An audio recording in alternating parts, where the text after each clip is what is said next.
Hi, I'm David Spirito, corporate chef for Hospitality USA, Baker Street Pub and Grill. Fish and chips is one of our pub favorites, and I'm going to help you serve up this British favorite right at home. Here's what you're going to need.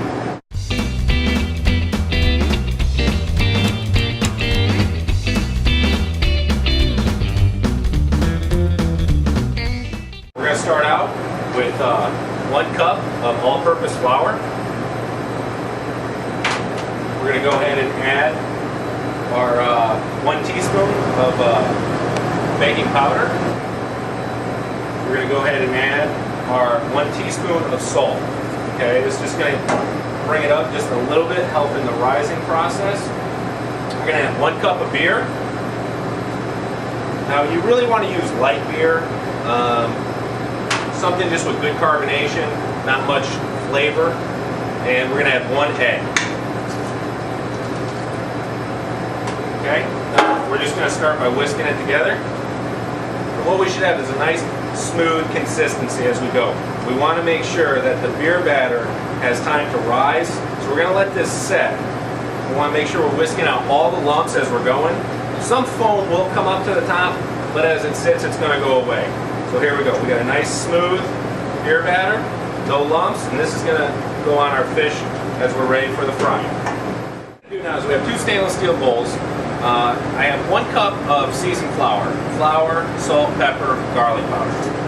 I'm just going to sprinkle that into the bowl. And what this is just going to act as the coating from the fish to the beer batter. This is going to help the beer batter adhere to the fish. Okay. I have here our beer batter that we just made, nice and thick. We're going to pour that into the bowl. Now we're going to take our fish fillets. Right here in front of me, I have 3 4-ounce Atlantic cod fillets. Nice white fish, very little sinew, no belly meat on there. Beautiful fish. What we're going to do is we're just going to drop these in our seasoned flour. We're just going to give them a little toss, okay? You can use your hands, it's not a bad thing. We're going to just make sure they are coated throughout, from the top all the way down to the bottom, okay? Nicely dusted. There's not too much excess flour on there. Now we're going to come over and check our fryer. Our fryer is going to be set at 350 degrees. At home, you're going to want to go ahead and buy a fryer thermometer or a candy thermometer, something that can reach up to 350 degrees. 350 degrees is the ideal cooking temperature for our beer batter. Okay, we're going to drop our fillets into the beer batter. We're just going to give them a nice shake right before we go into there. Okay? And the same thing, we want to make sure we coat our fillets very well in our beer batter. Okay? I want to shake off any excess beer batter, and as I'm dropping them in the fryer, I'm just waving them a little bit because I don't want them to stick to the bottom. So before I drop them in, I'm just giving them a nice wave into that 350 degree oil. We prefer to use vegetable oil, trans fat free. One of the things it does do is it doesn't give the fish any extra flavor. It doesn't hold flavors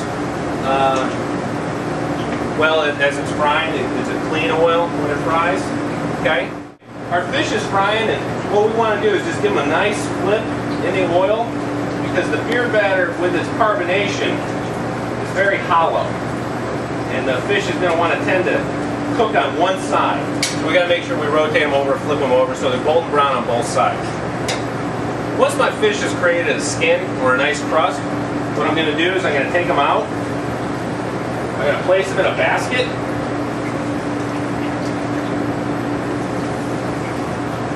Be very careful with this hot oil. Okay, and I'm just going to finish them off in a fry basket so I can control the cooking process, and I can pull them up together at the same time. Our fish is almost ready. At this point, we're going to go ahead and add, I have 10 ounces of 3/8 cut Idaho russet potatoes that have been blanched. Just going to go ahead and drop those in the fryer. Your fries are going to cook about 3 to 4 minutes at 350 degrees. At this point, the timing on both of those, we're about 3 minutes away from our fish and chips. We're about 3.5 minutes away on our French fries. The reason why we want to pull our fish up about 30 seconds earlier than our French fries is we want the drip of the oil. We want the fish to just be oil free. We want to let it sit in the basket for just a little bit, and we can go from there. Okay, so we pull our fries up, our fish is ready. I'm just going to give it a nice tilt, make sure we're getting all that excess oil off. Okay, we're going to grab a nice stainless steel bowl and give our fries a good shake. Okay, and what we're going to do with this, we're going to make sure that we have nice seasoning on our fries. Okay, we're going to go right over to a nice plate here. What I have down is I have a nice plate. I have a piece of newspaper, London paper, and or deli paper. This would work well. We're going to drop our French fries right in the center. Okay. We're going to put on one end about 4 ounces of ketchup. On the other end, we're going to take our tartar sauce. We're going to place 4 ounces of tartar sauce in there. Right here. We're going to take our cod fillets, take them out of the fryer, nice and golden brown.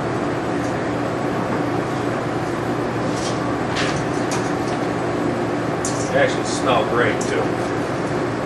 We drop our cod fillets, our 3 4-ounce cod fillets, just in any order, down on the plate. What we're going to do is we're just going to garnish this with some fresh lemons. But hey, you can always leave the cooking up to us. Just go to bakerstreetpub.com to find the nearest Baker Street Pub and Grill near you.